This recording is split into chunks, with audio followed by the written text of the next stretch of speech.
قد أفلح من زكاها وقد خاب من دساها صدق الله العلي العظيم।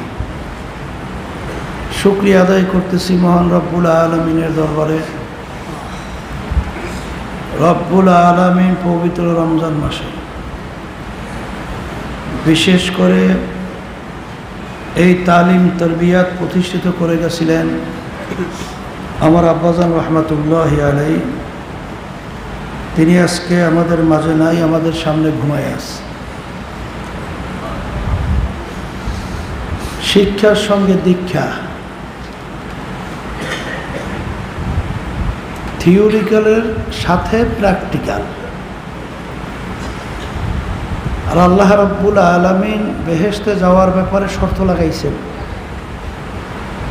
ইন্নাল্লাযীনা আমানু ওয়া আমিলুস সালিহাত কানাত লাহুম জান্নাতুল ফিরদাউসি নুজুলা। দুইটা কাজ, ঈমান আনা লাগবে আর আমলে সালেহ করা লাগবে। ঈমানকে মজবুত করার জন্য, ঈমানকে নির্ভেজাল করার জন্য এবং নেক কাজ বাস্তবায়ন কিভাবে করতে হয়, এই বাস্তব ট্রেনিংয়ের জন্যই তালিম তরবিয়াতের ব্যবস্থা আল্লাহর কুতুব করে গেছে।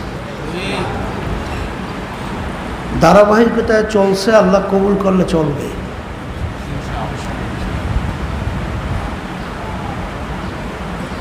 এত সুন্দর একটা পরিবেশের মধ্যে রোজা রাখার মতো তৌফিক আল্লাহ আমাদেরকে দান করছেন। সব সময় বারবার শুকরিয়া আদায় করা লাগবে। যত বেশি বেশি শুকরিয়া আদায় করব, ততই আল্লাহ রাব্বুল আলামিন নেয়ামত আমাদের উপর বাড়াইয়া দেবে। সবাই বলে আলহামদুলিল্লাহ। আল্লাহ রাব্বুল আলামিন আমাদেরকে শিক্ষা দিয়েছেন, লা ইন শাকারতুম লাযীদান্নাকুম ওয়া লা ইন কাফারতুম ইন্না আযাবী লাশাদীদ। বান্দাবান্দিরা, আমার পক্ষ থেকে নেয়ামত পাইলে শুকরিয়া আদায় করো, শুকরিয়া আদায় করলে নেয়ামত আরো বাড়াইয়া দেব। নেয়ামত পাওয়ার পরে শুকরিয়া যদি আদায় না করো, নেয়ামত তো বাড়ানো হবেই না, শক্ত আযাব তোমাদের উপরে চাপাই দেওয়া হবে। আল্লাহ বলছেন নেয়ামত পেলে শুকরিয়া আদায় করো, নেয়ামত আমি আরো বাড়াবো। এক শ্রেণীর মানুষ, বিশেষ করে দেখবেন চরমনাইয়ের মধ্যেই এই তালিম তরবিয়াত, বিশেষ করে আল্লাহর কুতুব হযরত রহমাতুল্লাহি আলাইহি চরমনাই বাসীদের জন্য বিশেষ করে লক্ষ্য করিয়া এই তিনি বিশেষ করে রমজানে 15 দিন জোহরের পরে পরে বয়ান রাখতেন। কিন্তু অনেকের সুযোগ আছে, আসে না। মান জাদ্দা ওয়াজাদা, যে যেই জিনিস পাওয়ার জন্য চেষ্টা করে ওই জিনিস হচ্ছে পাইয়া যায়। এখানে আসলে, এখানে এই মজলিসের ভিতরে বসলে নিয়ত যদি সহি থাকে, গুনাহ হবে না, নেক আমলনামা জমা হবে প্রতিটা মুহূর্তে। আর একটা অজানা জিনিস দিনের যদি আপনি মাসাআলা শিখতে পারেন, 1000 রাকাত নফল ইবাদতের চেয়ে উত্তম।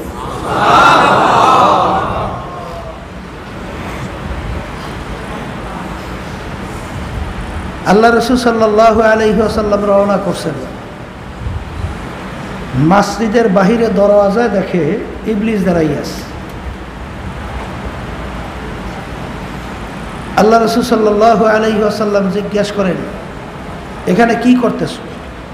এই ইবলিস, এখানে অপেক্ষা করে কি করতেছো?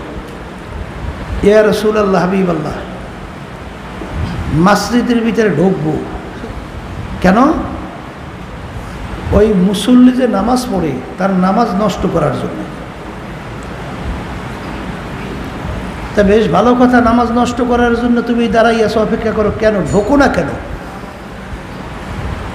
বলে ওই ব্যক্তি যে ঘুমাই আছে পাশে, ওই ব্যক্তির ভয় আমি মসজিদে ঢুকি না। মানি তুমি নামাজে কি ভয় পাও না, ঘুমন্ত ব্যক্তিকে তুমি ভয় পাও? মানি তাহলে আল্লাহ রসুল, যে ব্যক্তি নামাজ পড়তেছে লোকটা মূর্খ, তার দ্বীনের ইলম জানা নাই, তো ওকে আমি ধোঁকা দিয়ে তার নামাজ নষ্ট করতে আমার যত সহজ। কিন্তু যখন নাকি ওর নামাজ সন্দেহ হবে যে আমার নামাজটা হলো কিনা, তখন তো এই পাশের ব্যক্তি যে ঘুমায় সেই ব্যক্তি আলেম, সে ব্যক্তি কি আলেম। যখন তার ভিতরে সন্দেহ তৈরি হবে নামাজটা হইল কি হইল না, তখন এই ঘুমান্ত ব্যক্তিকে জিজ্ঞাসা করে, ভাই আমি তো নামাজ এইভাবে পড়ছি, আমার নামাজ কি হয়েছে? তখন তো আলেম বলবে যে না ভাই, তোমার নামাজ হয় নাই, তুমি এইভাবে নামাজ আদায় করো। তখন আমি এত কষ্ট কইরা আমি যে তার নামাজ নষ্ট করব, আলেমের কাছে জিজ্ঞাসা করার পরে আলেম তো আবার তার ঠিক করে দেবে, আমার কষ্টটাই বৃথা। এই ভয়টা আমি মাসজিদে ঢুকতেছি না। তখন আল্লাহ রসুল সাল্লাল্লাহু আলাইহি ওয়াসাল্লাম হাদিস বয়ান করেন, নাউমুল আলেম খায়রুম মিন ইবাদাতিজ জাহিল। আলেম ব্যক্তির ঘুম মূর্খ ব্যক্তির ইবাদতের চেয়েও উত্তম।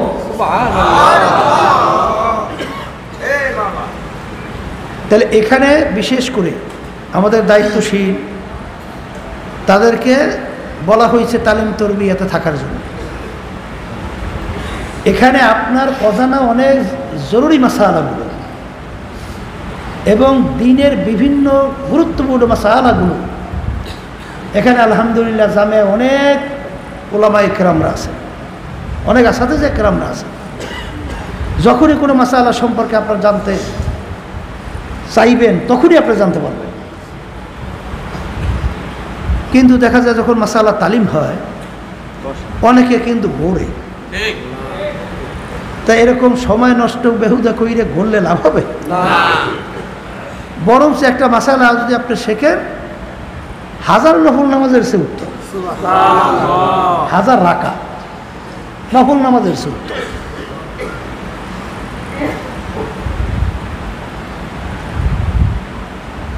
এই জন্য আমার ভাইদেরকে বলবো, বিশেষ করে যারা তালিম তারবিয়াতে আসছে, সময়টাকে গুরুত্ব দেওয়া। আবার তারবিয়াত হবে, আমরা আসতে পারবো, বহু দূরের কথা না। আজকে রহমতের 9 দিন যাইতেছে, আবার আসবে, আবার আল্লাহর রহমতের আমরা আশা করব, আকাঙ্ক্ষা করবো, চাবো, বহু দূরের কথা না। এর জন্য যারা জ্ঞানী হয় কোনো কাজ বাকিতে রাখে না, নগদ নগদ সেই কাজ কি করে, সম্পাদন করে, শেষ করে, সম্পূর্ণ করে। এই জন্য আমার ভাইদেরকে বলবো, রমজান মাসের আজকে 9 দিন যাইতেছে, রহমতের 9 দিন শেষ হয়েছে। সব সময় কথা মনে রাখবেন, বারবার মনে রাখবেন। আল্লাহ রসুল সাল্লাল্লাহু আলাইহি ওয়াসাল্লাম মেম্বারে পা রাখা অবস্থায় আমিন বলছিলেন। সাহাবায়ে কেরামরা জিজ্ঞাসা করেন, ইয়া রাসূলুল্লাহ, হাবিবাল্লাহ, এইভাবে মেম্বারে পা রাখা অবস্থায় আপনাকে আমিন বলতে তো শুনি নেই, কেন আমিন বললেন? আল্লাহ রসুল সাল্লাল্লাহু আলাইহি ওয়াসাল্লাম বলছিলেন, জিবরাইল আলাইহিস সালাতু ওয়াস সালাম আসছে, 3টা দোয়া করছেন, দোয়া কবুল হওয়ার জন্য আমি আমিন বলছি। জিবরাইল আলাইহিস সালাতু ওয়াস সালাম আসছেন, আল্লাহর হুকুম ছাড়া জিবরাইল আলাইহিস সালাতু ওয়াস সালাম আসতে পারছে না, পারে না। জিবরাইল আলাইহিস সালাতু ওয়াস সালাম দোয়া করছেন, আল্লাহর হুকুম ছাড়া দোয়াও করতে পারে না। তাহলে আল্লাহ দোয়া শিক্ষা দিয়েছেন, পাঠাইলেন আল্লাহ, মাধ্যম বানাইলেন সবচেয়ে সম্মানিত ফেরেশতা জিবরাইল আলাইহিস সালাতু ওয়াস সালাম, আমিন বলালেন আল্লাহ রসুল সাল্লাল্লাহু আলাইহি ওয়াসাল্লাম তার মাধ্যমে। এই দোয়া কবুল হওয়ার মধ্যে কোনো সন্দেহ নাই। একটা দোয়া হলো, ইয়া রাসূলুল্লাহ, হাবিবাল্লাহ, রমজান মাসে রোজা পাইয়া সুযোগে আপনার উম্মতেরা যারা তার জীবনের গুনাহ মাফ করে নিতে পারবে না, ওর ধ্বংস হোক। আল্লাহ রসুল সাল্লাল্লাহু আলাইহি ওয়াসাল্লাম বলছেন আমিন। তাহলে আমাদের উপরে রমজান মাসে রোজা চলে যাইতেছে, জানি না আমাদের গুনাহ আমরা মাপ কতটুকু কে করাইতে পারছি। আর সবসময় মনে রেখেন, আব্বাজান রহমাতুল্লাহি আলাইহি স্মরণ করাইয়া দিতেন, যেই মামলার তদবির নাই ওই মামলার তো খালাস নাই। আছে? যেই মামলার কি নাই, তদবির নাই, ওই মামলার খালাস নাই। দুনিয়ার যে কোনো কাজে আপনি যদি শ্রম চেষ্টা না করেন, ওই কাজের ব্যাপারে ভালো ফলাফল আশা করা যায় না। আর আখিরাতের কাজের ব্যাপারে আপনি যদি চেষ্টা শ্রম না দেন, ওই কাজেরও ভালো ফলাফল আশা করা যায় না। তাহলে রমজান মাসের আজকে 9 দিন যাইতেছে, সবসময় ভিতরে একটা আফসোস তৈরি করা যে আল্লাহর পক্ষ থেকে রহমত পাইলাম কিনা, গুনাহ মাফ করাইতে পারলাম কিনা। যদি ভিতরে আফসোস থাকে আর চেষ্টা থাকে, আল্লাহ রাব্বুল আলামিনের পক্ষ থেকে রহমত নাজিল হবে, কোনো সন্দেহ নাই। আর আল্লাহ মাফ করে দেবেন, তাতেও কোনো সন্দেহ নেই। আর মাপ পাওয়ার জন্য, চাওয়ার জন্য কয়েকটা গুণ থাকা লাগবে। কয়টা কি থাকা লাগবে? জানেন তো যে ইবলিস আল্লাহ রাব্বুল আলামিন সেজদা করতে বলছিলেন আদমকে, আদম আলাইহিস সালাতু ওয়াস সালামকে, সেজদা করে নাই, বরঞ্চ যুক্তি দিয়েছেন, আনা খায়রুম মিনহু খলাকতানি মিন নার ওয়া খলাকতাহু মিন তিন। হে আল্লাহ, আপনি আমাকে আগুন দিয়ে বানাইছেন, আদমকে মাটি দিয়ে। আগুনের গতি ঊর্ধ্বে, মাটির গতি নিম্নে, সম্মান আমার বেশি, আমি কেন আদমকে সেজদা করব? আছে না এরকম? নিজে ছোট হয় নাই, বরঞ্চ যুক্তি পেশ করছে। এরকম এক শ্রেণী আমাদের দায়িত্বশীলদের ভিতরে আছে না? আমি তার কাছে যাব কেন? পদের দিক থেকে আমি বড়, আমি সাধারণ সম্পাদক, আমি সদর, আমি অমুক টমুক সমুক, আমি তার কাছে যাব কেন? তাহলে বোঝা গেল যে আপনি সদর, আপনি সেক্রেটারি, কিন্তু মূলত আল্লাহর রহমত পাওয়ার জন্য যে আল্লাহ শর্ত লাগাইছেন, আনা ইনদামুল কাসরাতিল কুলুব, সেই অন্তর আপনার তৈরি হয় নাই। আর সেই অন্তর তৈরি না হওয়া পর্যন্ত আপনার প্রতি আল্লাহর রহমতও তো আসবে না, আল্লাহর দয়াও তো আসবে না। তাহলে নিজেকে নিজে সবসময় কি মনে করা? ছোট মনে করা। এই ছোট যে যত বেশি মনে করবেন, সেখানেই দেখবেন তরিকার কাজ আল্লাহর রহমতে বরকত আল্লাহ বেধড়কভাবে বাড়াইয়ে দেয়। আর যেখানেই দেখছি নিজে ছোট হইতে জানে না, নিজে ছোট হইতে মন চায় না, আমি ভাব ভিতরে ঢুকছে, আমি সভাপতি, আমি সাধারণ সম্পাদক, আমি সদর, আমি সেক্রেটারি, আমি অমুক টমুক সমুক, সেখানেই অবরকত, আর সেখানেই যত ঝামেলার কোনো শেষ নাই। কথা ঠিক না? এর কারণও তো আছে, হাদিসের ভিতরে আসছে জফুল কালাম আল্লাহর হাতে। জফুল কালাম কার হাতে? মানে দেলের মালিক কিনা? তা দেলের মালিক আল্লাহ। আল্লাহ রাব্বুল আলামিন যখন ইচ্ছা করে দেল এদিক ওদিকে আল্লাহ ঘুরে দেয় বন্দার চাহিদা অনুযায়ী। কথা ঠিক কিনা? যেখানে আল্লাহর বান্দাবান্দি নিজেকে নিজে ছোট মনে করবে, আল্লাহ বলছেন তার রহমত আমার দৌড়িয়ে তার পর্যন্ত যাইয়া পৌঁছে যাইবে। তা যখন আল্লাহর রহমত তার প্রতি পৌঁছবে, তখন সে যখন কোনো আলোচনা করবে তরিকার জন্য, দিনের জন্যে, তখন আল্লাহ রাব্বুল আলামিন তোমার চিন্তার বাহিরে বরকত দান করবে। বলে তা কেমন? আব্বাজান রহমাতুল্লাহি আলাইহি একটা কথা বলতেন, जो चीज कलब से निकलती है वो भी असर करती है। অর্থাৎ যেই জিনিস তোমার অন্তর থেকে তুমি উপস্থাপন করবা, ওই কথার ভিতরে দেখবা স্বাভাবিকভাবে তার ক্রিয়া তাসির আসতে থাকবে। আর যখন নাকি কথা বলবে বাকচতুরতা, নিজের আমিত্বকে প্রকাশ করা, নিজে আমি বড় আলেম, আমি বড় মুফতি, আমি বড় অমুক, আমি বড় জ্ঞানী, আমি খুব বড় পণ্ডিত, এই অবস্থান তৈরি করে যখন কথা বলবে, শুনতে খুব মধু, শুনতে খুব ভালো লাগবে, কিন্তু ওই কথার তাসিরের মাধ্যমে, ওই কথার ক্রিয়াটায় মানুষ দেল পরিবর্তন হইয়া আল্লাহমুখী হয় না। অনেকে বলে যে যে আল্লাহর কত ফজল করি রহমতুল্লাহ আলাই ভাঙ্গা ভাঙ্গা গলা কথা বলতো, ওখানে মানুষ দেখছে কি পাইছি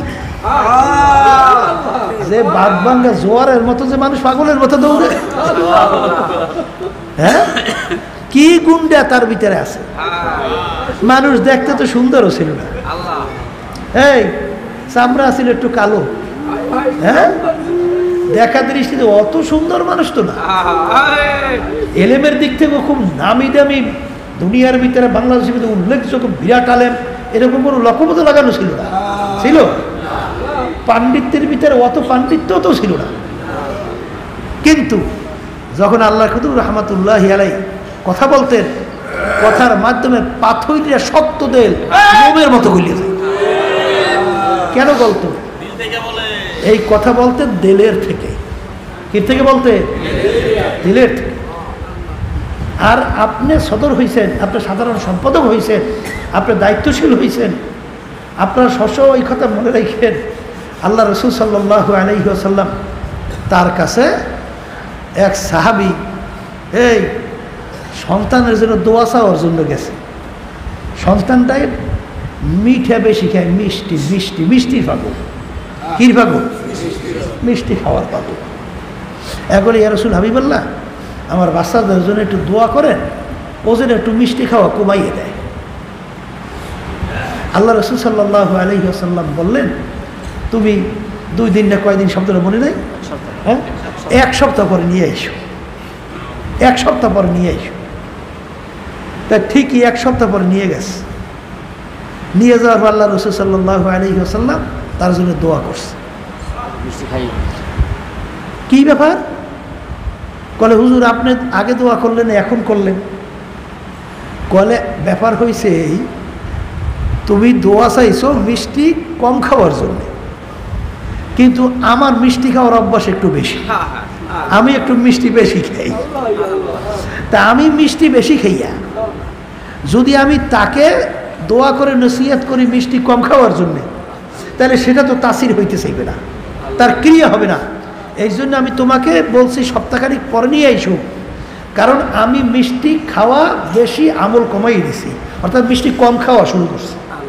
মিষ্টি আমি কম খাইয়া তারপর তাকে আমি নসিহত করছি তুমি মিষ্টি কম খাই। অনেকে আমরা সেক্রেটারি হয়েছি, হ্যাঁ অনেকে আমরা সদর হয়েছি, ওদিকে যখন নাকি আলোচনা করি ইমাম কাম অডিটর হয়েছি, কিন্তু যখন আলোচনা করি কত সুন্দর নির্দেশ, কত সুন্দর এই বিভিন্ন কায়দায় শিক্ষণীয় আলোচনা, ওদিকে নিজের ভিতরে কি নাই, ওই আমল নাই। যার কারণে আলোচনা করে ঠিক, কিন্তু তার ক্রিয়া তাসির হয় না। কথা ঠিক কিনা? আর আল্লাহ রাব্বুল আলামিন বলছেন, কাবুরা মাকতান ইনদাল্লাহি আন তাকুলু মা লা তাফআলুন। আল্লাহ রাব্বুল আলামিনের সবচেয়ে ঘৃণিত ওই ব্যক্তি যে নিজে অন্যকে আমল করার জন্য বলে কিন্তু তার ভিতরে আমল নাই। ওই ব্যক্তি আমার কাছে সবচেয়ে বেশি ঘৃণিত। শোনেন নাই আব্বাজান রহমাতুল্লাহি আলাই আল্লাহর ওলিদের ইতিহাস আলোচনা করতেন। হ্যাঁ ইতিহাস মানে কি? পূর্বের কথা, হ্যাঁ শায়েখদের, মুরব্বীদের, আল্লাহ ওয়ালাদের কথাগুলো আলোচনা করলে ওই কথার মাধ্যমে আমাদের শিক্ষা গ্রহণ করা, ঠিক কিনা? এই আব্বাজান রহমাতুল্লাহি আলাই যে আলোচনা করতেন না, যে গালে বেগমান বাইজিদ মুস্তামি রহমাতুল্লাহি আলাই মনে করতেছে, এই তিনি সালিকিনদের কাছে এসে আলোচনা করতেছে যে গতকালকে একটু রোজা রাখতে চাইছিলাম, দুধ রাখছি, এই দুধগুলো দুধ বিলাইতে খাইয়ে ফেলাইছে। এইটা বলার সঙ্গে সঙ্গে মজলিসের ভিতরে এমনভাবে হায়বার, এমনভাবে চিল্লাচিল্লি, এমন চিৎকার শুরু হয়ে গেছে, মানে মজলিস মনে হয় যেন একটা কথার কথা কান্নার রোল পড়ে গেছে। কি কথা কইছি? গতকালকে দুধ রাখছি রোজা রাখার নিয়াতে, দুধটা বিলাইতে খাইয়া ফেলছে। এই কথার মধ্যে কি আছে? হ্যাঁ, বলার সঙ্গে সঙ্গে ওই আগুন ভিতর থেকে যখন বের হয়েছে, ওই আগুনের সবাইয়ের ভিতরে তাসির শুরু হয়ে গেছে। এই যে বলতেন যে কালা মানিক, দেখতাম আল্লাহর কুতুব ফজল রহমাতুল্লাহি আলাইহি নিজে আমল করতেন আর আল্লাহর বান্দা বান্দীদেরকে আমল করার জন্য বলতেন, যার কারণে কথা ছিল ভাঙ্গা ভাঙ্গা, কিন্তু বলার সঙ্গে সঙ্গে একটা মানুষের জীবনের সম্পূর্ণ, যার 3.5 হাত বডিটা ছিল জাহান্নামমুখী, সেই নৌকাটা মুহূর্তের ভিতরে ঘুইরা তার নৌকা হয়ে গেল বেহেশতমুখী। এরা কি তার সৌন্দর্যের কারণে, তার পাণ্ডিত্যের কারণে, বিজ্ঞ খুব জানুন শূন্য জ্ঞানী বুদ্ধিমানের কারণে? কি কারণে? তার ভিতরে সেই কথা তিনি বলতেন, সেই আমল তিনি নিজে করতেন। তার বাস্তবতা কি? আব্বাজান রহমাতুল্লাহি আলাইহি তিনি একটা আমল করতেন, তখন একজন বলতেছিলেন, তিনি সুন্নাত হিসাবেই ওটা প্রকাশ করছেন। তখন একজন আলেম বলতেছেন, হুজুর আপনি তো এটা সুন্নাত বলছেন, এটা তো সুন্নাত না। আমলটা আমার পুরো মনে নেই, কি আমলের ব্যাপারে বলছিলেন? তা আব্বাজান রহমাতুল্লাহি আলাইহি বলছিলেন, যেটা সুন্নাত কিনা এটা আমার পুরো এখন স্মরণ নাই, তবে আসাতিজে কিরাম যখন আমাদেরকে হাদিস, কোরআনুল কারীম কিতাব পড়াতেন, পড়াবার সঙ্গে সঙ্গে নিজের 3.5 হাত শরীরের মধ্যে ওইটা বাস্তবায়ন শুরু করতাম, মানে আমল শুরু করতাম। কি শুরু করতাম? বলে কেমন? যেমন নাকি চুলের ব্যাপারে আলোচনা হয়েছে, চুল তোমরা কেমনে রাখবা? কলে চুল 3 প্রকারে, 1 প্রকারে রাখবো, কান্দা পর্যন্ত লম্বা, কানের লতি পর্যন্ত, আর সবহু সমান করে দেওয়া। শোনার সঙ্গে সঙ্গে চুল আর 3 কায়দার বাহিরে রাখে নাই, আমল শুরু করছে। কথা বুঝলেন? জামা কিভাবে গায়ে দেবা? কলে হাঁটু থেকে টাকলু গিরা পর্যন্ত, এর মাঝখানে যেই উপরে একটা কি আছে, হাড্ডি আছে, ওইটাকে ছাদ বলা হয়। এই মোটা হাড্ডিটা, এইটার মাঝ বরাবর নেস, মানে এটা অর্ধেক পরিমাণ জামা লম্বা করবা। অর্ধেক পরিমাণ কি করবা? জামা লম্বা করবা। তাহলে আমরা জামা গায়ে দেবো লম্বা এবং গোল। কথা ঠিক কিনা? তবে গোল জামা লম্বা গায়ে দেওয়ার ভিতরে উপকার আছে। কি আছে? এর ভিতরে অনেক উপকার আছে। উপকারের ভিতরে কি আছে জানেন না? এই সতর ঢাকতে সুবিধা হয়, তারপর বাথরুম প্রস্রাবখানা ময়লা জায়গায় বসলে ওই গোল জামা তো পিছন থেকে ঝুললে পড়ে থাকে না, এই কিন্তু লম্বা জামা তো পিছন থেকে অনেক সময় বেখেয়ালে ঝুললে পড়ে থাকে। তারপর অনেক সময় সতরের ব্যাপারে পায়জামা লঙ্গি যদি খোঁজা না খাস্তা কোনো সময় যদি সিটে ফেলে যায়, তাইলে কিন্তু অনেক সময় সতরের ঝামেলা হয়ে যায়। কিন্তু লম্বা গোল যদি নাসমোসাক জামা থাকে, আল্লাহর ফজলে সতর নষ্ট হয় না।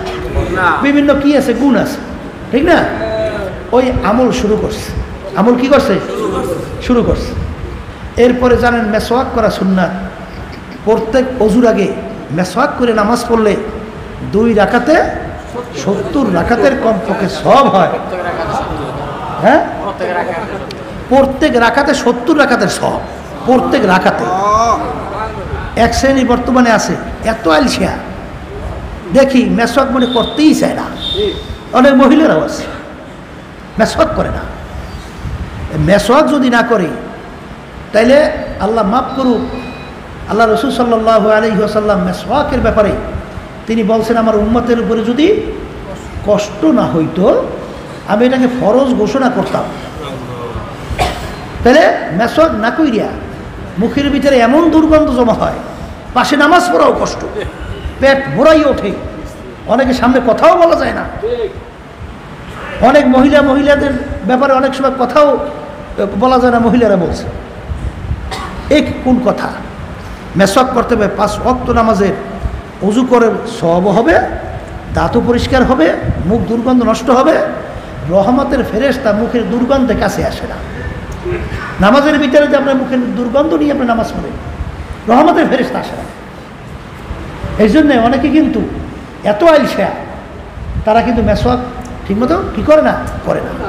আর মেসওয়াক ঠিক মতো 5 ওয়াক্ত অজুতে যদি আলহামদুলিল্লাহ করে, তখন কি হয়?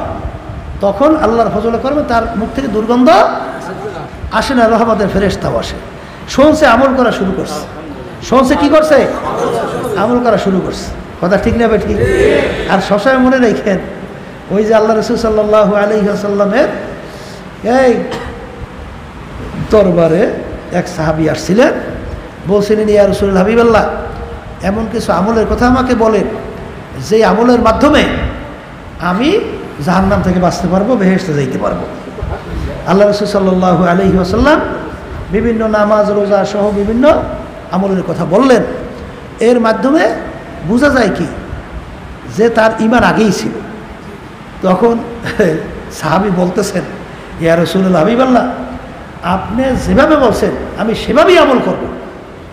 মানে সেইভাবে কি করব? আমল শুরু করব। আমল করব, আমি বাড়াবো না কমাবো না। আল্লাহ রাসূল সাল্লাল্লাহু আলাইহি ওয়াসাল্লাম বলেন, যখন তিনি রওনা করে যাইতেছেন, সাহাবায়ে কেরামদেরকে বলতেছেন, তোমরা যদি কেউ বেহেশতি লোক দেখতে চাও, তাকে ইঙ্গিত করে বলতেছেন, তাকে দেখে নাও। এই আল্লাহর বান্দারা, শোনেন নাই আব্বাজার রহমাতুল্লাহি আলাইহি বলতেন যে আগের যুগে আসাতিজে কেরাম যখন ছাত্রদেরকে পড়াইতেন, ছাত্ররা দর্শের মধ্যেই দোনো ইলমে মাহের হইতেন। দোনো ইলম কি? ইলমে জাহের, ইলমে বাতিন। বাহ্যিক আমল এবং গোপনীয় আমল, সব আমলে তারা কি হয়ে যাইত? কামেল হয়ে যাইত। যেমন ওস্তাদ পড়াইতেছে, এই কিছু ওস্তাদরা আছে পড়ায়, আলহামদুলিল্লাহ, আলহামদুলিল্লাহ, পড়ান তো লাগবেই, কিন্তু নিজে ওইভাবে আমলের ভিতরে কমতি, বুঝছে? এখন ছাত্রদের পড়াইছে যে আল্লাহর বান্দারা, বিসমিল্লাহির রহমানির রহিম, এর এত বরকত, এর এত পাওয়ার। বিসমিল্লাহির রহমানির রহিম বইলা নদীর উপর দিয়ে হাইটা নদী পার হয়ে যাওয়া যায়। ছাত্র চিন্তা করলো, আমার বাড়ি নদীর উপরে, মানে আমার লজির বাড়ি, আমি প্রতিদিন পয়সা দিয়ে নদী পার হই। বিসমিল্লাহির রহমানির রহিম এইটা বইলে নদী পার হওয়া যায়। এই আল্লাহর বান্দা বিসমিল্লাহির রহমানির রহিম কই নদীর উপর যাওয়া শুরু করছে। আল্লাহর কুদরত, নদীর পানি শক্ত হয়ে গেছে, আল্লাহর বান্দা হাইটে চলে গেছে। এখন প্রতিদিন বিসমিল্লাহির রহমানির রহিম বলে নদী পার হয়ে আসে যায়। এখন ছাত্র একদিন দাওয়াত দিয়েছে, হুজুর আমার বাড়িতে একটু বেড়াইতে যাইবেন। দেন কল, ঠিক আছে বাবা, কবে কোন সময়? হুজুর ওই সময়, ওই সময়। বেশ, এখন হুজুরে নদীর পারে যাই অপেক্ষা করে, আর ছাত্র তো নদীর উপরে অপেক্ষা করে, কেন হুজুরের দাওয়াত দিয়েছে, হুজুর আসবে, হুজুরকে নিয়ে মেহমানদারি করে। এখন অনেক সময় হয়ে গেছে, দেখে হুজুর আসতেছে না। এখন ছাত্র তো বিসমিল্লাহ বইলে নদী পার হয়ে আসতেছে। ওস্তাদ তো দেখছে যে ছাত্র তো নদীর উপর ঝাঁকতে চলে আসছে। এখন আইসা থেকে হুজুর তো নদীর পারে বসা, হজরত আপনি আসলেন না, আমি আপনার জন্য অপেক্ষা করতেছি। কলে, বাবা তুমি আমাকে দাওয়াত দিছো, নদী পার হওয়ার জন্য কোনো ব্যবস্থা রাখবে না? আমি নদী পার হবো কি দেবে? বলে, হুজুর কি বলেন, আপনি যেদিন বলছেন বিসমিল্লাহির রহমানির রহিম এইটা বলে নদী পার হওয়া যায়, এরপর থেকে তো আমি হুজুর আর কোনো পয়সা দিয়ে নদী পার হই না, নৌকা ঢুকে বিসমিল্লাহ বলে নদী পার হয়েছিল। হুজুর আসেন এইটা বললে ছাত্র বিসমিল্লাহ বললে সামনে যাইতে আছে। এখন উস্তাদ তো ছাত্র হাঁটতে আছে, লজ্জার ব্যাপারও তো আছে। এখন সে নামতেছে, বলে বিসমিল্লাহির রহমানির রহিম, বিসমিল্লাহির রহমানির রহিম। মানে কয় আর মুখ দিয়ে ফ্যান আছে উঠে যাওয়ার পালা, ওদিকে তো আস্তে আস্তে কাপড় উপরে দিকে উঠায় আর বলে বিসমিল্লাহির রহমানির রহিম। মানে ওদিকে ভয় তো আসতে ডুবতে যায় না, পানির মধ্যে ডুবতে যায় না, কি করে? এখন ছাত্র পিছনের দিকে চাইছে, চাইয়ে দেয়, হুজুর ওরম করে বিসমিল্লাহির রহমানির রহিম আর খালি কাপড় উপরে দেয়। এখন বলতেছে ছাত্র, হজরত এই বিসমিল্লাহ দ্বারা নদী পার হওয়া যায় না, এই বিসমিল্লাহির রহমানির রহিম দ্বারা নদী পার হওয়া যায় না। আল্লাহ তাইলে ওস্তাদরা পড়াইছেন, আমল শুরু করছে। আব্বাজান রহমাতুল্লাহ আলাই বলতেন, বাজার অনেক সর্বনাইতে আপনারা মুজাহিদরা আসেন, দায়িত্বশীলরা আসেন, এত আলোচনা করা হয়, শুধু শোনে। এখানে থাকা অবস্থায় মাশাল্লাহ নিয়ত করে, মনে হয় নাকি আল্লাহ জানে, কিন্তু আবার যাই যেই কাম আগে করতে সেই কামই করে। আল্লাহ মাফ করে দেন আমাকে সহ সবাইকে। এখানে আসছেন, আলোচনা শুনবেন, শোনার পরে যদি আমলেই বাস্তবায়ন না করে তাহলে এই শোনায় কোনো লাভ হয়? হ্যাঁ। আর আল্লাহর কাছে সবসময় দোয়া করতে হইবে, মালিক আমল করা তৌফিক দেন। আল্লাহ তৌফিক না দিলে কেউ পারবে? আবার আত্মাও ছেড়ে বই থাকেন না যে আল্লাহ তৌফিক না দিলে তো পারবোই না, তাহলে আমার চেষ্টা করি বা লাভ কি? কি কথা ঠিক কিনা? সুন্নাত তরিকা কি? ছাগল রশি বাঁধতে হইবে, খুঁড়ি করতে হইবে, এইটা আল্লাহকে তাওয়াক্কুল করতে হইবে। এখন আপনি ধান লাগাইবেন না, ওই আশা বলি হাকিমুল উম্মাত থানবী রহমাতুল্লাহি আলাইহি গালেবে গুমন, তার কাছে এক লোক যাই বলে, হুজুর আমার জন্য একটু দোয়া করেন। কি দোয়া করব? বলে, হুজুর আমার জন্য একটা ছেলে হয়, আমার একটা ছেলের খুব দরকার। তা আলহামদুলিল্লাহ, হুজুর তো খুব দোয়া করেন, আল্লাহ ওর বলে একটা ছেলের খুব দরকার, তুমি এর একটা ছেলের ব্যবস্থা করি। এখন 1 বছর ঘুরিয়ে গেছে, এখন ওই লোক যাই আবার কয়, হুজুর কি দোয়া করছিলেন, আল্লাহ কবুল করে নাই, আমার ছেলে টেলে তো হয় নাই। এখন হুজুর বলতেছেন, বাবা এই দোয়া তো করছিলাম, তাই ছেলে আল্লাহ দেয় নাই? কল না হুজুর দেয় নাই। বলে, তুমি কি বিবাহ করছো? বলে, হুজুর বিবাহ তো করিনি। জোরে আসবে না, হুজুর বিবাহ তো করিনি। বলে, ওরে পাগল, বিবাহ না করলে ছেলে হইবে কোন জায়গা দিয়ে? হ্যাঁ, বিবাহ কইরা আল্লাহর তাওয়াক্কুল করতে হইবে, আল্লাহ রাব্বুল আলামিন দান করবেন। তাই আপনি ফসল জমিনে না লাগাইয়া এইবার দোয়া করেন, মালিক আমার দোলা বলিয়া দান দিই। তাই জমিনে ফসল চেষ্টা না করলে ধান বোলা যায়? হ্যাঁ, চেষ্টা করা লাগবে নাকি? ওই চেষ্টা করলেই আল্লাহর ফজল করবে, আল্লাহ রাব্বুল আলামিন বরকত দান করবে।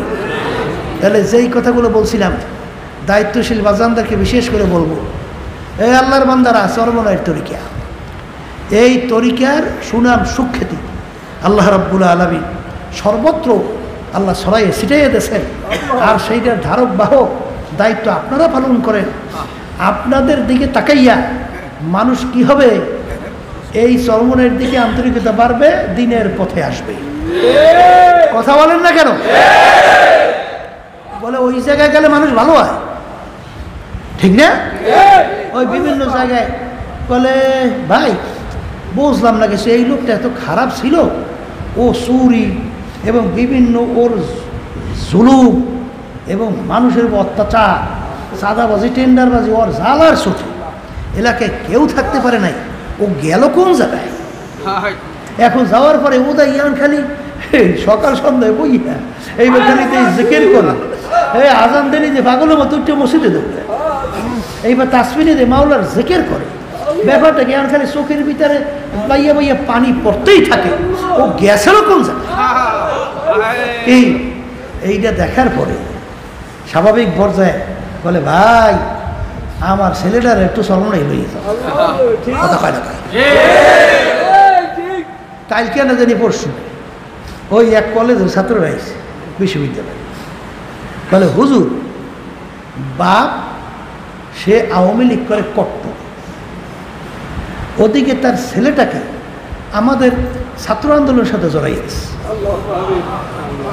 হুজুর ব্যাপারটা দেখে বুঝলাম না কেন? বলে, বাপ চিন্তা করছে আমার ছেলেটা যদি ভালো হইতে হয় এই মিশনের সঙ্গে জড়াই দেওয়া লাগবে। এই মিশন বাস্তবায়নের কারিগর আপনারা। আপনাদের চরিত্র যত ভালো হবে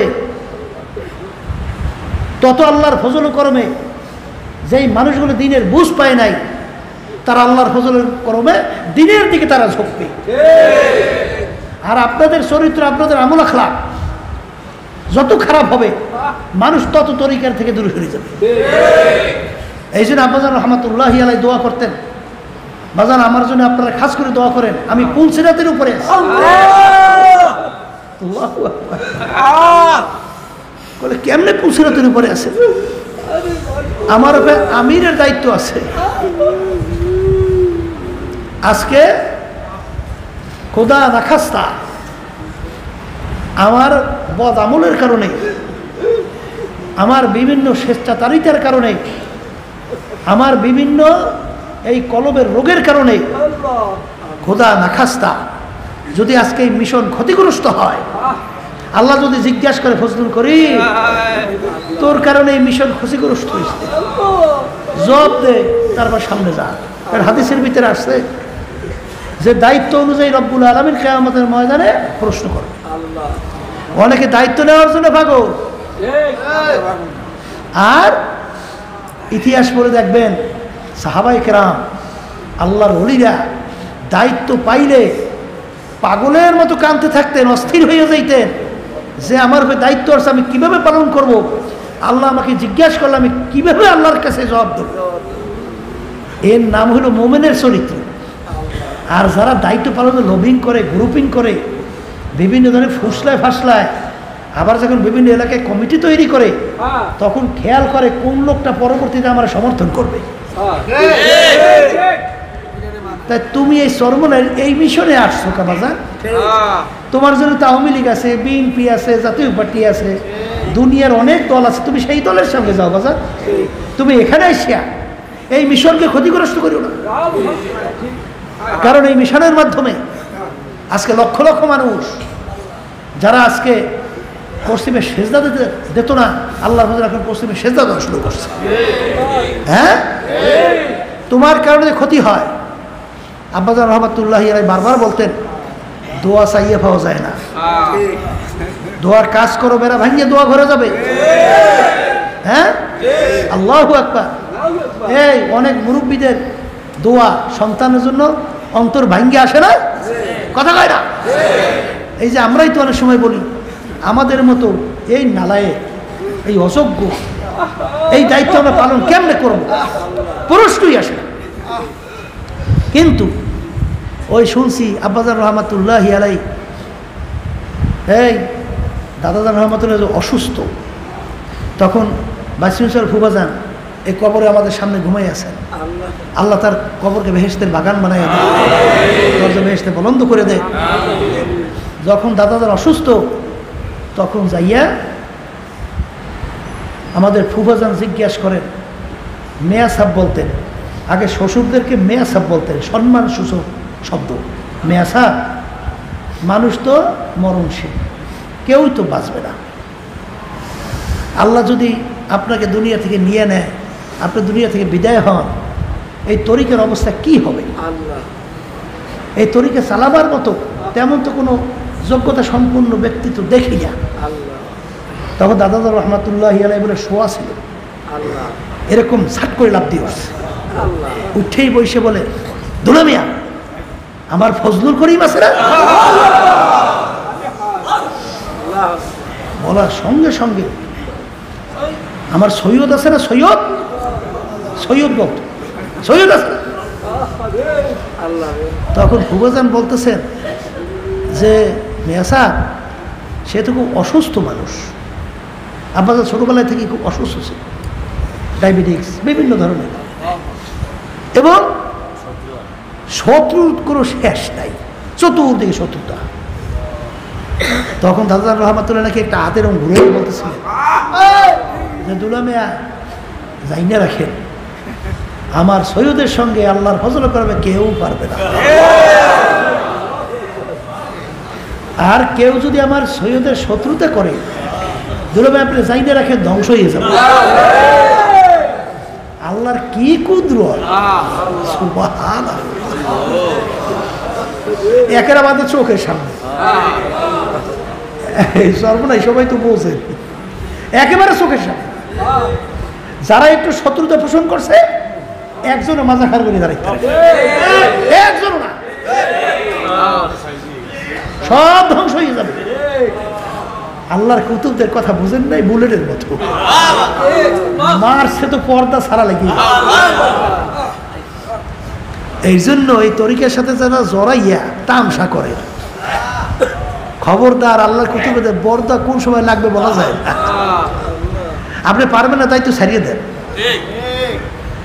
অনেক যখন শুনি যে সর্বনের দায়িত্বশীল, মুজাহিদ কমিটি হোক বা আন্দোলনই হোক, সহযোগী সংগঠনই হোক, যে এইরকমভাবে মানব রচিত তন্ত্র মন্ত্র এবং যারা ফাসেক এবং বিভিন্ন ধরনের দুনিয়ামুখী তাদের সহযোগিতা করে, তখন দোয়ার চাওয়া লাগে না, তখন বদদোয়া অটোমেটিক চলে যায়। কারণ তুমি চরমনায় মুরিদ ছিল না, কোনো ক্ষতি নেই। কিন্তু তুমি যখন চরমনায় মুরিদ দাবি করিয়া তোমার আচরণে, তোমার আমলের কারণে যখন মানুষ দেখবে যে এই চরমনের দায়িত্বশীল, এই সভাপতি, এই সদর, এই সেক্রেটারি, তার চরিত্র এরকম, তখন ক্ষতি হইল কিন্তু তোমার না, ক্ষতি হয়ে গেল কিন্তু মিশনের, এই তরিকার ক্ষতি হয়ে গেল। আল্লাহ কাছে কি জবাব দেবা? এই জন্য বাজানদেরকে বলছেন আমার সৈয়দের সাথে কেউ পারবে না।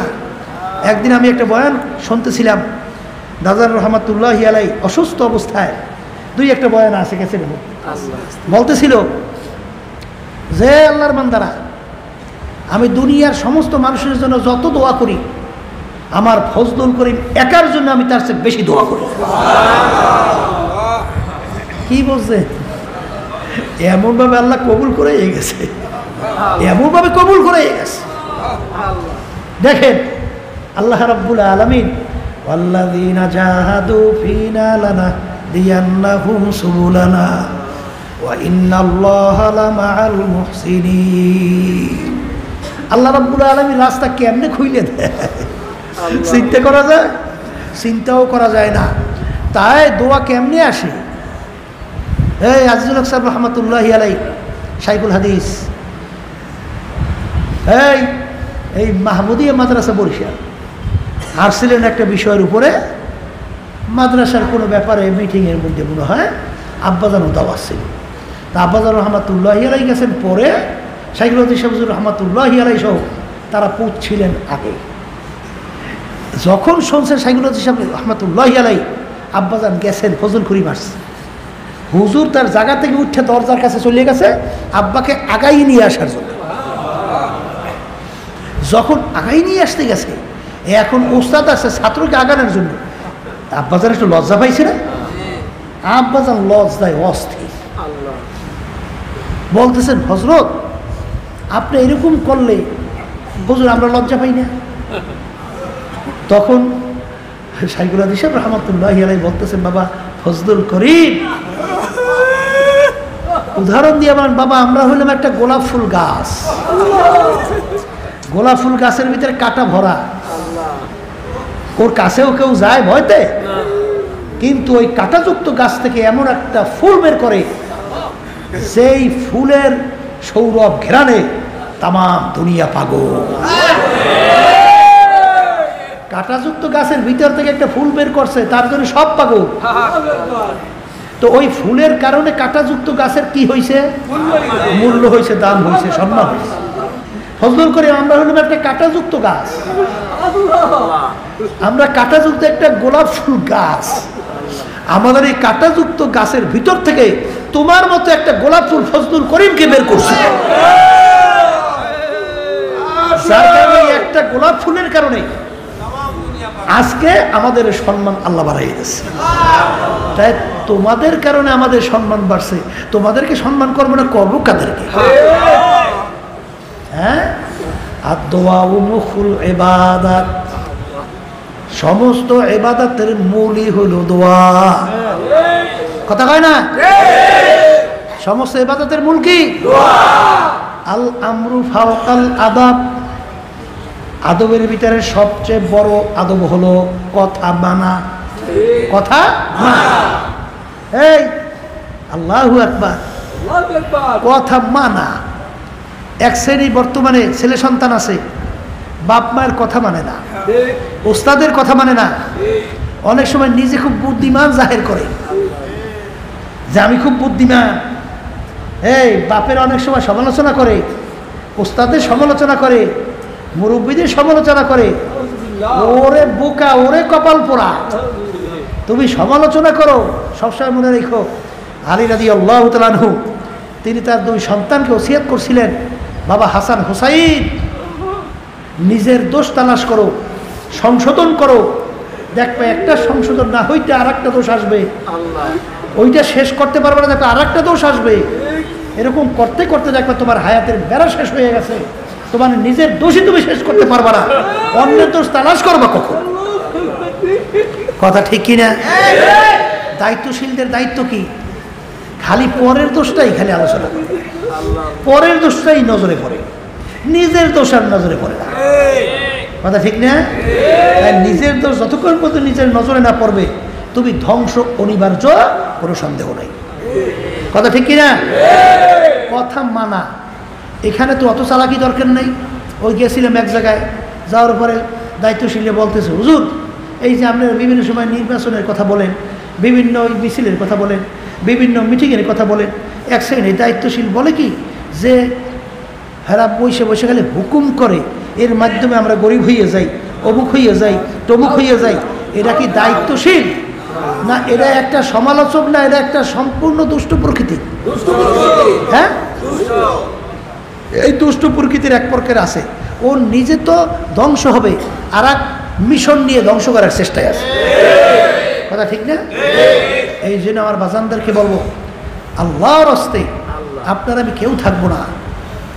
আজকে বাংলাদেশের ভিতরেই লক্ষ্য করেন, তামাম দুনিয়ার ভিতরে লক্ষ্য করেন যে ইসলাম মুসলমানদের বিরুদ্ধে কত ধরনের ষড়যন্ত্র চলছে। আজকে বাংলাদেশে ষড়যন্ত্রের অভাব আছে?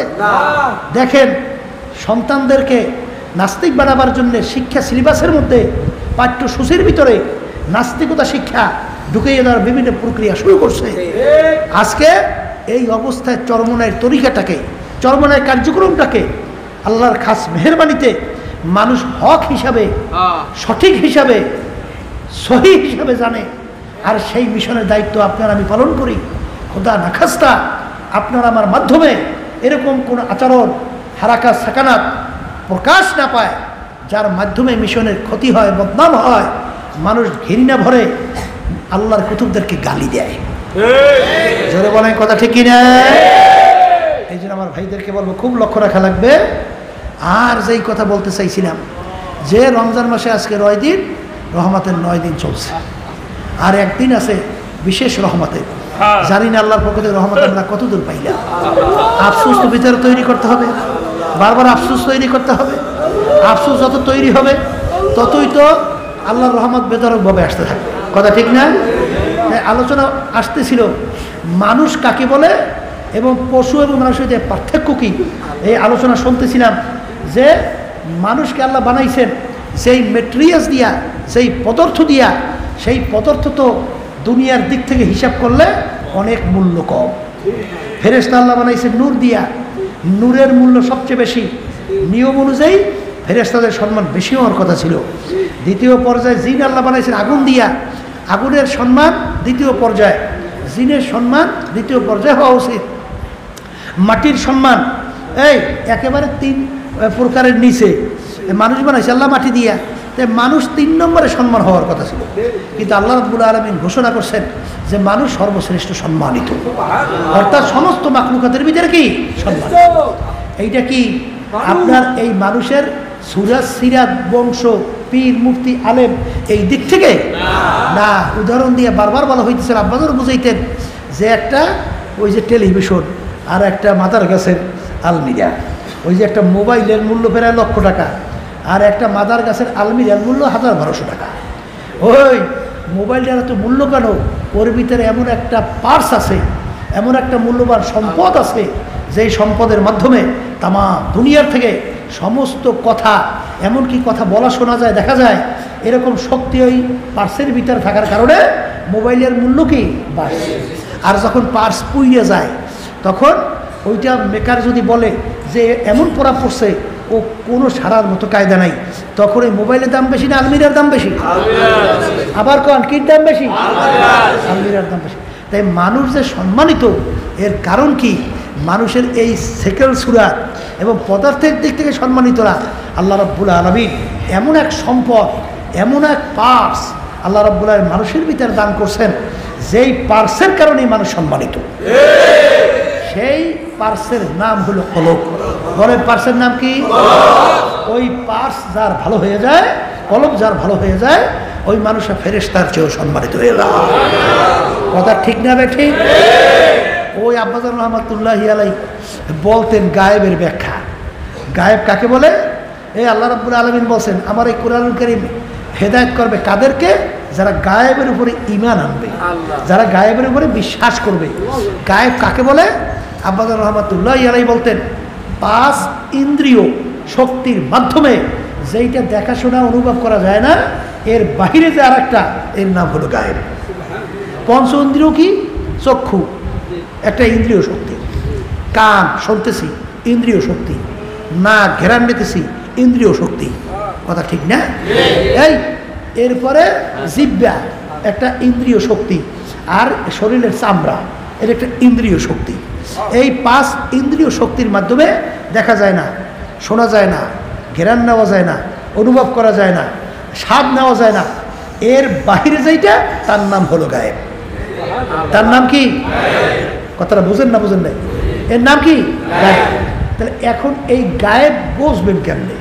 আব্বাজান রহমাতুল্লাহি আলাইহি বলতেন আর একটা ইন্দ্রিয় শক্তি আছে, যেই ইন্দ্রিয় শক্তির নাম হলো কলব। সবাই বলেন সুবহানাল্লাহ। আর একটা ইন্দ্রিয় শক্তির নাম কি? এই কলবের মাধ্যমে দুনিয়ায় থাকা অবস্থায় অনেক গায়েবী জিনিস দেখা যায়, বোঝা যায়, শোনা যায়। দাদা ঠিক না? ঠিক। বাস্তবতা আছে না নাই? এই ওমর ফারুক রাদিয়াল্লাহু তাআলা অর্ধেক দুনিয়ার রাজা, মসজিদে খুতবা দিতেছিল। কি দিতেছিল? খুতবা দিতেছিল। তিনি হঠাৎ খুতবার ভিতরে বলতেছে সারিয়া পাহাড়ের দিকে তাকাও। সারিয়া কোথায় তাকাও? পাহাড়ের দিকে তাকাও। কি রে? পাহাড়ে সারিয়া রাদিয়াল্লাহু তো 200-250 কিলোমিটার দূরে যুদ্ধ করতেছে। নামার সাথে জিজ্ঞাসা করে আমি এই খুতবার ভিতরে আপনি কি বললেন? সারিয়া পাহাড়ের দিকে তাকাও। সারিয়া রাদিয়াল্লাহু তাআলা আনহু তিনি তো প্রায় 200-250 কিলোমিটার দূরে তিনি যুদ্ধ করতেছেন, আপনি কি বললেন সারিয়া পাহাড়ের দিকে তাকাও? আমিরুল মুমিনিন বলতেছিলেন আমি খুতবা দিতেছি, তখন দেখতেছি যে সারিয়া তার দলবল সহ এই সম্মুখভাগে যুদ্ধ করতেছে, পিছনে পাহাড়। হ্যাঁ, পিছনের দিকে তার খেয়াল নাই, ওদিকে পিছনে শত্রুরা একত্রিত হয়েছে, পিছনে পাহাড় থেকে তাদের আক্রমণ করবে। তখন আমি তাকে বইলে দিলাম সারিয়া পাহাড়ের দিকে তাকাও। কয় কিলোমিটার? প্রায় 200-250 কিলোমিটার। এখানে বসে সে খুতবা দেয় আর দেখতে আছে। এখানে বসে খুতবা দেয় আর কি করতেছে? কথা কয় না, কি করতেছে? কি রে? সাহাবায়ে কেরাম অপেক্ষা করতেছেন যে ব্যাপার কি, আমি কি বলবো। এই সারিয়া রাদিয়াল্লাহু তাআলা আনহু যখন মুসলমানরা বিজয় লাভ করলেন, বিজয় দল সহ যখন আসলেন, তখন কিছু লোক সামনে অগ্রসর হইয়া সারিয়া রাদিয়াল্লাহু তাআলা আনহু তাকে জিজ্ঞেস করেন, ভাই সারিয়া, অমুক জুমার দিন আমিরের কোনো নির্দেশ শুনছ? সারিয়া রাদিয়াল্লাহু তাআলা আনহু বলতেছেন যে হ্যাঁ, আমি যখন আমার ভাইদেরকে নিয়ে যুদ্ধ করতেছিলাম, আমার খেয়াল ছিল আমাদের সবাই সামনের দিকে, পিছনের দিকে পাহাড়, পিছনে পাহাড়ের দিকে আমাদের খেয়াল নাই। আমির বলতেছে সারিয়া পাহাড়ের দিকে তাকাও। ওই সময় যদি আমি পাহাড়ের দিকে না তাকাই, তাইলে পিছন থেকে শত্রু হয়তো আমাদের আক্রমণ করিয়া আমাদেরকে ধ্বংস করে ফেলত। কিন্তু যখন আমরা পিছনে তাকাইলাম, তখন শত্রু দেখিয়া তাদের উপর আমরা ঝাঁপাই পড়ছি। আল্লাহ আমাদেরকে বিজয় দান করছে। কোথায় রয়েছে আমি, কোথায় রয়েছে সারিয়া রাদিয়াল্লাহু তাআলা? এগুলা কিন্তু বুঝবার জিনিস না, একই তো বুঝবার জিনিস। কথা ঠিক না? এ আল্লাহর বান্দারা কি বলছে যে এইভাবে আমাদের এই তরিকার মুরব্বী শোনেন না, রশিদ আহমদ গাঙ্গুহি রহমাতুল্লাহ শোনেন নাই? হ্যাঁ, এরকম বৈশা বৈশা বলতেছে, এই ওয়াজ নসিহত করতেছে। মুরব্বী আসছে যে হুজুর আমার ছেলেটারে পাই না, হুজুর একটু নিচে মাথা নামাইয়া মানে পাগলের মতো করতে আছে, বুড়া মানুষ বেউসের মতো ঘুরিয়ে দিস, কাঁদতে কাঁদতে। কিছুক্ষণ পর মাথা উঠেই বলে, যাও তোমার ছেলে বাড়ির দরজায় আসছে। কি বাড়ির দরজায় আসছে, যাইয়ে দেখে বেউসে বসে পড়ে রয়েছে বাড়ির দরজায়। এই হুশার পর গেছে না কোথায়? বলে একটা জিন এশার নামাজের পরে নামছি, বদ জিন আমাকে উড়াইয়ে নিয়ে এমন দ্বীপে ফেলাইছে, কোনো গাছ নাই, বাড়ি নাই, ঘর নাই, পানি নাই, হাঁটতে হাঁটতে জীবন বের হইবে, রুহুটা বের হবে। এমন সময় দেখি কুতুবুল আলম শহীদ আহমদ গাঙ্গুই রহমতুল্লাহি আলাইহি তিনি আমার পাশে এসে বলে, কি করতেছো? তোমার আত্মীয় স্বজন বাপ সব পেরেশান, কাঁদতে কাঁদতে তোমার বিরহ বেদনায় তোমাকে পায় না। এই কথা বলে হাত ধরছে। এইবার কি বোঝে? আর একটা ইন্দ্রিয় শক্তি, যে শক্তি হলো কলবের শক্তি। আর এই কলম যখন ভালো হয় তখন এই মানুষরা সম্মান বাইরে যায়, বাড়ে বাড়ে, কথা কয় না বাড়ে? বলে কেমনে বাড়ে? বাস্তবে দুনিয়ায় বোঝেন না? এই দুনিয়াদার প্রেসিডেন্ট, দুনিয়ার প্রধানমন্ত্রী, দুনিয়াদার চেয়ারম্যান, দুনিয়াদার মেম্বার, দুনিয়াদার বরমেয়া, দুনিয়াদার সভাপতি ময়ূরে রয়েছে সব ওই বাজারের পাশে, সালাম দিয়া এই দিনদাররা ওর জিয়ারত করতে যায় কবর কবে? কেউ যায়? হ্যাঁ, বরঞ্চ মানুষ বলে শয়তান না মরছে ভালো হয়েছে, শয়তান না মরছে ভালো হয়েছে।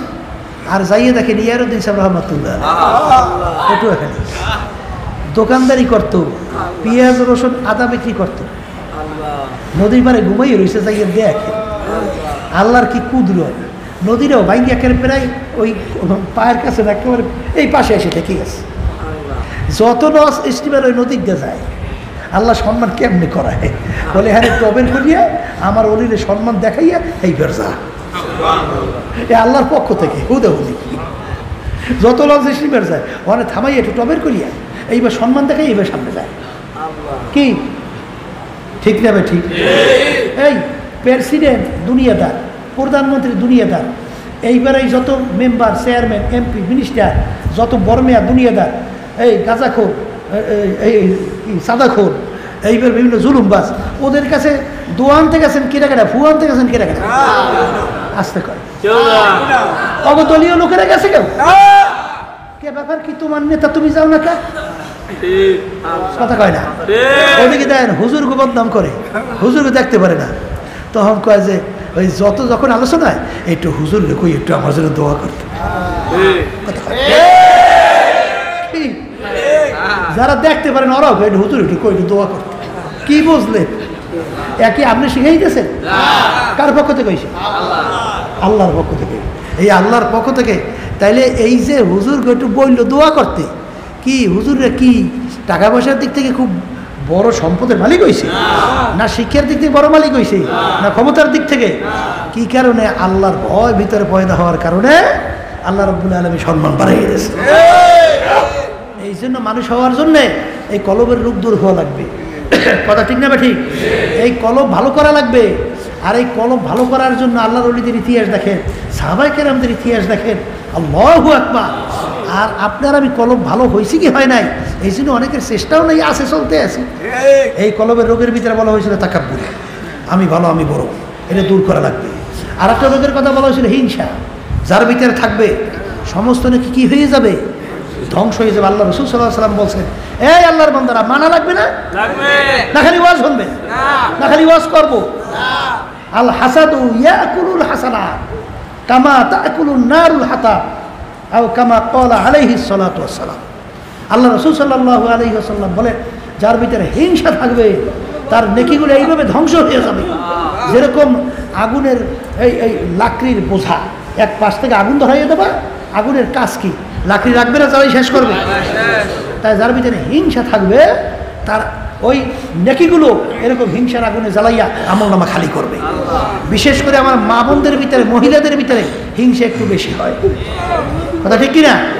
পুরুষদের ভিতরেও কম হয় না, কিন্তু মহিলারা তো আটকেই রাখতে পারে না, ওদের প্রকাশটা একটু বেশি হয়।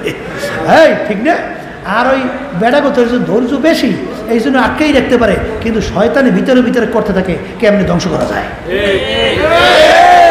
কথা কন না কা? কথা ঠিক না বা ঠিক?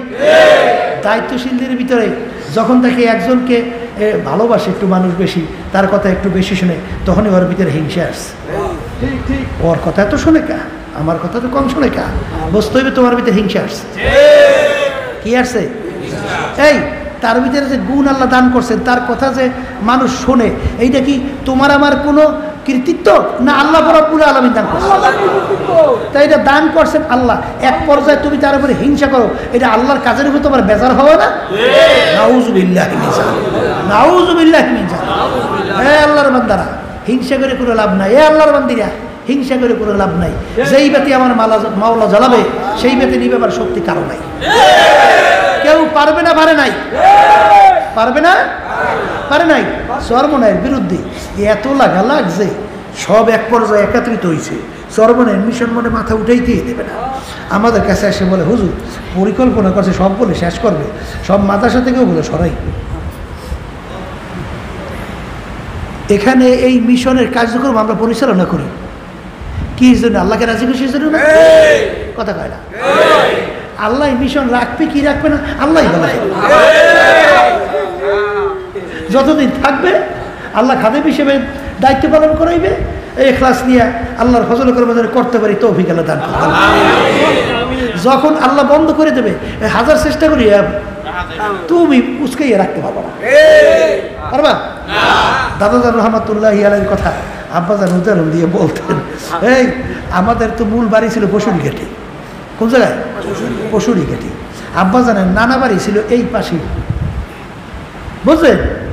এই দাদাজান রহমাতুল্লাহি আলাইহি আমার দাদুকে এখানে বিবাহ করিয়া, তা দাদাজান রহমাতুল্লাহি আলাইহি তার শ্বশুর আব্বাজানের নানাজান আহসানুল্লাহ সাহেব রহমাতুল্লাহি আলাইহি, এই তিনি এখানে প্রথম মক্তব আকারে এই প্রতিষ্ঠান শুরু করছিলেন।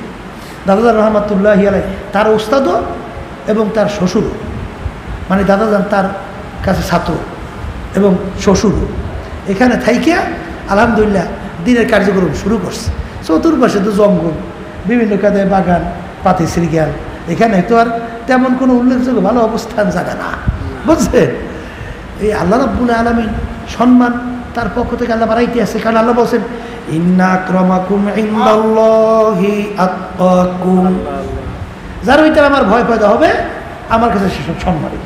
আর আল্লাহকে সম্মানিত মানে কি? সমস্ত মাখলুকাতের কাছে, তো মাখলুকাতের কাছে সম্মানিত। এখন আস্তে আস্তে আল্লাহ সম্মান বাড়াইতে আছে। এখন এক শ্রেণী আশেপাশে যেন জাগতে না পারে, এই জন্য দাদাজান রহমাতুল্লাহি আলাইহিকে চতুর্দিক থেকে এমন জানান শুরু করছে, দাদাজান বিরক্ত হয়ে গেছে, মানে কোনো কাজই করতে দেয় না, খালি এখানে বাধা ওখানে বাধা। এখন একদিন যাইয়া এই নানাজানকে বলছিলেন যে এইরকমভাবে এখন তার সহ্য করতে পারি না, কি করব? জ্বালা জ্বালা সহ্য করে, ভাতও ঠিক মতো খাইতে দেয় না। ভাত খাইতে বলছে যে এই আমার ক্ষতি হয়েছে, এই ক্ষতিপূরণ দাও। দাদাজান বলতেছেন, বলো খানা খাইয়ে আসতেছে। বলে খানা খাইয়ে আসা হবে না, আগে ক্ষতিপূরণ দিয়ে তারপর খানা খাও। এমনভাবে জ্বালাইছে। দাদা জানাইছে এই ভাত থইয়া এইবার ক্ষতিপূরণ দিয়া, ক্ষতিপূরণ কি ওই লাভ নাই, এই শেষ পর্যন্ত এইবার আবার খানা খাইছে। এইরকমভাবে কষ্ট পেয়েছে। এখন নানাজান বলতেছিলেন, আপনি এত চিন্তা করিয়ে না, কারণ আপনি যখন বসা ছিলেন, আল্লাহ যখন আপনাকে একটু উঠাইতেছে, তখন হিংসুকেরা তখন আপনার কান্দার ভিতরে হাত দিয়ে এখন ঠাইসে রাখছে, আপনি যেন উপরে উঠতে না পারেন। এখন আল্লাহ তো আরেকটু আপনাকে উপরে উঠাইছে। এখন তো ওরা কান্দা ধরতে পারে না, কোমর ধরছে। এখন আল্লাহ রাব্বুল আলামিন আরেকটু উপরে উঠেছে, এখন কোমর পায় না, পাইছে পাও, ধরছে পাও। এখন আল্লাহ রাব্বুল আলামিন আরেকটু আপনাকে উঠেছে, এখন পাও পায় না, এখন উপরের দিকে তাকাইয়া খালি লাফায় আর খালি পাও ধরতে চায়, কিন্তু আর কোনোদিন পারবে না। সেই বাতি আমার মাওলা জ্বালাবে, ওই বাতি নিবাবার শক্তি কারণ বরঞ্চ ওই বাতি যদি তুমি নিবাতে যাও, তুমি নিজে ধ্বংস হইয়া হিংসার আগুনে তোমার আমলনামা থেকে সমস্ত নেকিগুলো সব ধ্বংস হইয়া যাবে। আল হাসাদু ইয়াকুলুল হাসানাত কামা তাকুলুন নারুল হাতাব আও কামা ক্বালা আলাইহিস সালাতু ওয়াস সালাম। আল্লাহ রাসূল সাল্লাল্লাহু আলাইহি ওয়াসাল্লাম বলেন, হিংসা এমন এক ব্যাধি যার ভিতরে থাকবে তার নেকিগুলো এইভাবে ধ্বংস করে ফেলবে। আল্লাহ আমাকে আমাদের সবাইকে আপনি মাফ করে দেন। বাজার এটা শুনতেও বড় সহজ, বলাও বড় সহজ, সহ্য করা আমল করা বড় কঠিন। কথা ঠিক কিনা? এই জন্য মন চাইবে না, তারপরও তার প্রশংসা করা লাগবে। কি করা লাগবে? এই যার ব্যাপারে হিংসা হয় তার প্রশংসা করতে মনে চায়? এমন পিঠেই হওয়াই এলাইলো হ্যাঁ ভালো, কিন্তু প্রশংসা রুহুটা বাইরেই চায়, প্রশংসা বাইরে চায় না। এবার জোর কইয়া তার প্রশংসা করতে হবে, কারণ আত্মশুদ্ধি করাই লাগবে। কথা কয় না?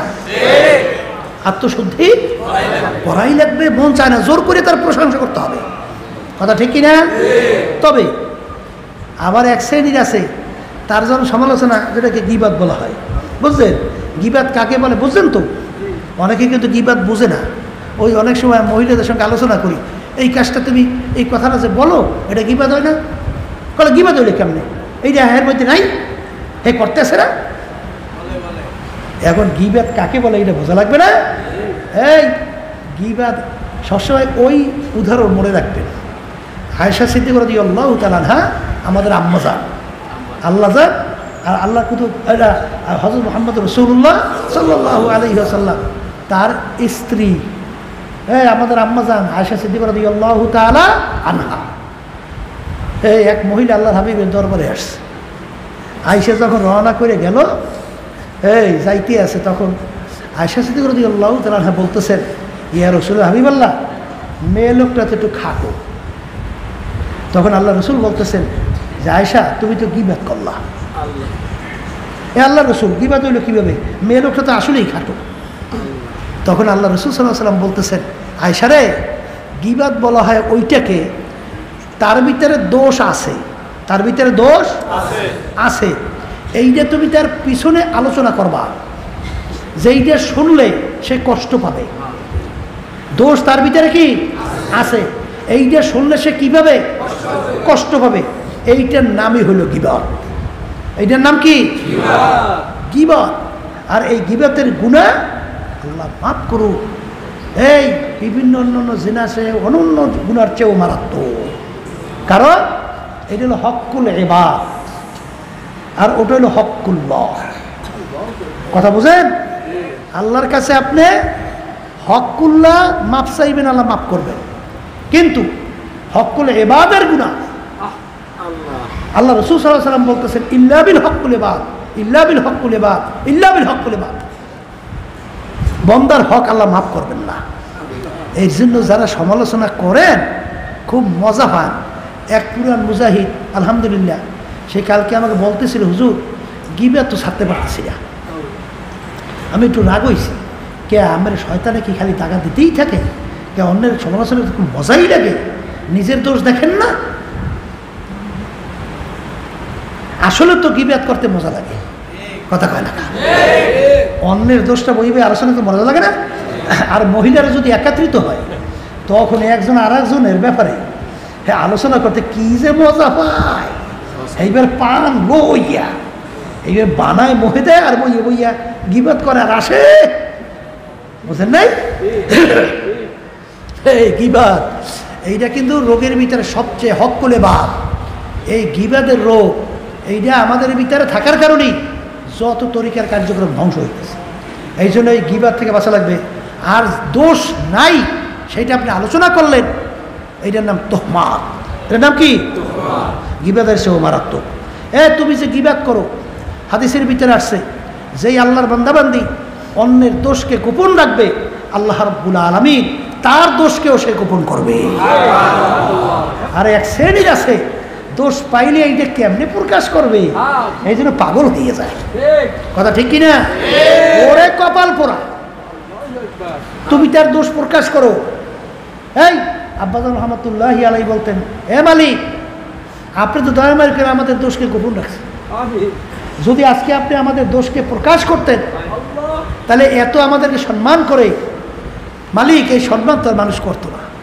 তাই যেহেতু দুনিয়াতে আপনি দোষ গোপন রাখছেন, কিয়ামতের ময়দানে আপনি আমাদের দোষকে গোপন কইরা আপনি মাফ কইরা মালিক আপনি আমাদেরকে ফেরদাউস বেহেশত নসিব করুন। এই জন্য আমার বাজানদেরকে বলবো যে নিজের দোষ তালাশ করো, অন্যের দোষ তালাশ বাদ দাও। আর গিবাত খবরদার এটা কইরু না, আর শুনতেও যাইও না।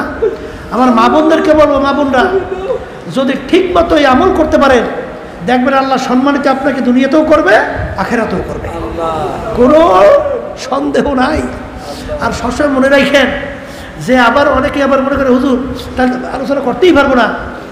এক শ্রেণীর দায়িত্বশীল আছে, হয়তোবা তারা বিভিন্ন চোর চুরি করবে, আপনার সঙ্গে ভালো ব্যবহার করতেছে, আপনি তাকে চেনেন, তখন তাকে আপনি বলবেন যে ভাই তার খারাপি থেকে, তার সারারাত থেকে বাঁচার জন্যে, ভাই যেই লোকটা আপনার সাথে ভালো ব্যবহার করতেছে ওর চরিত্র কিন্তু ভালো না, ও কিন্তু চোর, ও যে কোনো মুহূর্তে আপনাকে অ্যাক্সিডেন্ট করবে, এটা জানাই দেওয়া কিন্তু গিবাত না, বরং সেটা ওয়াজিব।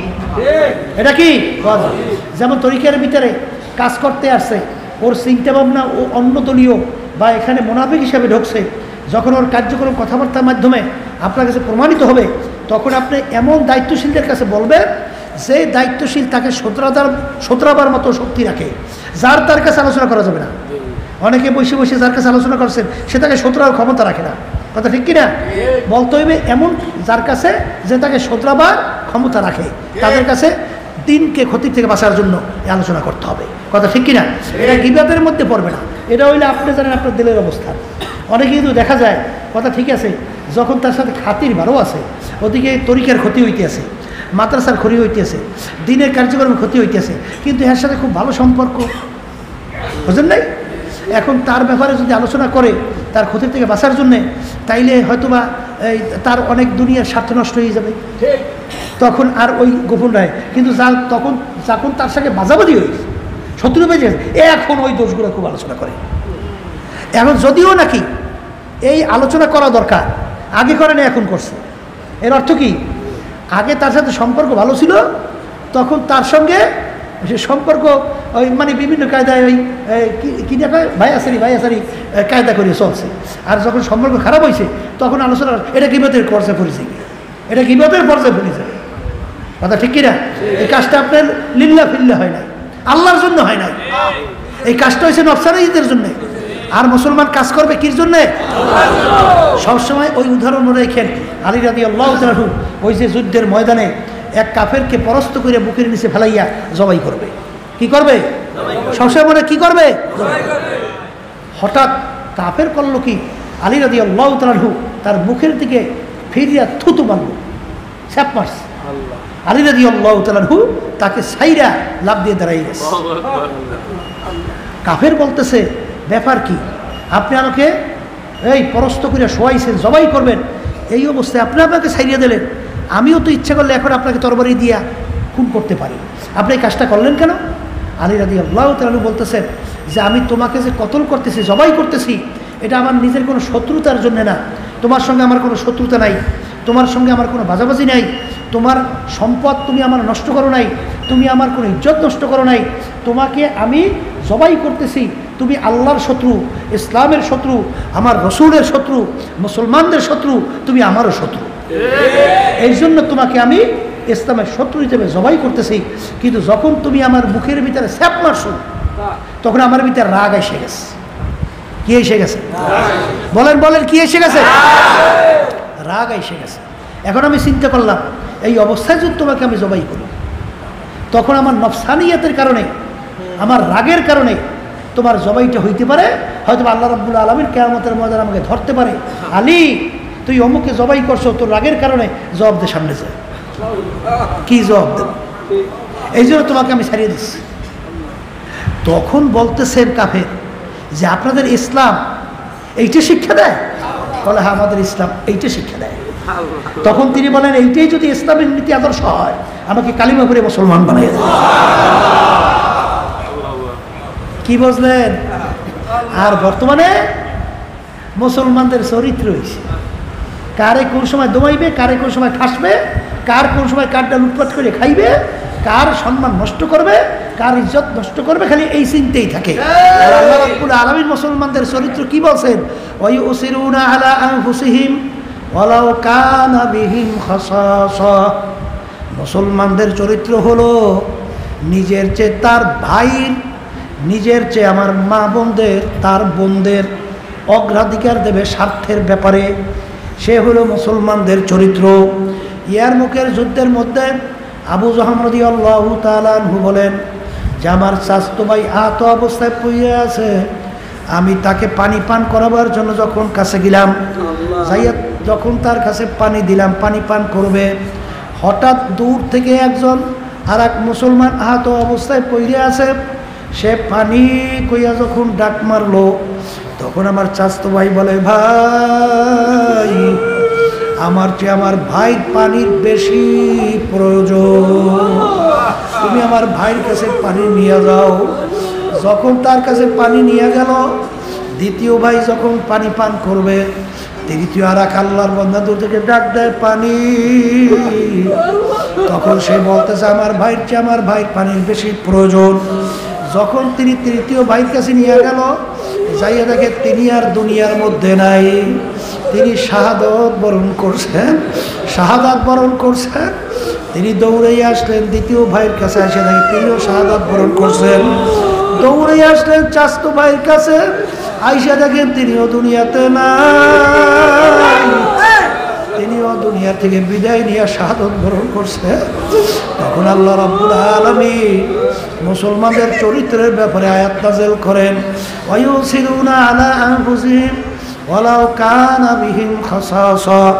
মুসলমানদের চরিত্র হলো নিজের স্বার্থের চেয়ে অন্য ভাইয়ের স্বার্থের অগ্রাধিকার দেয়, এর নাম হলো মুসলমান। এই জন্য আমার বাজানদেরকে বলো, পর্দা আলে মা বোনদেরকে বলবো, এই রমজান মাসে দোয়া কবুল হওয়ার সবচেয়ে উপযুক্ত সময়। জফুল কালাম আমার মাওলার হাতের মধ্যে, কুদরতি হাতের মধ্যে। আমার মালিকের কাছে দোয়া করো, হে আমার মালিক আমাদের কলবের রোগগুলা দূর কইরা দাও, ঈমানকে মজবুত কইরা দাও, নেক আমল করার তৌফিক দান করো। আপনার খাস বান্দা পর্দা আলে মা বোনদেরকে খাস বান্দি বানাইয়া তারপর কবরে ডাক দিয়ে আল্লাহুম্মা আমিন।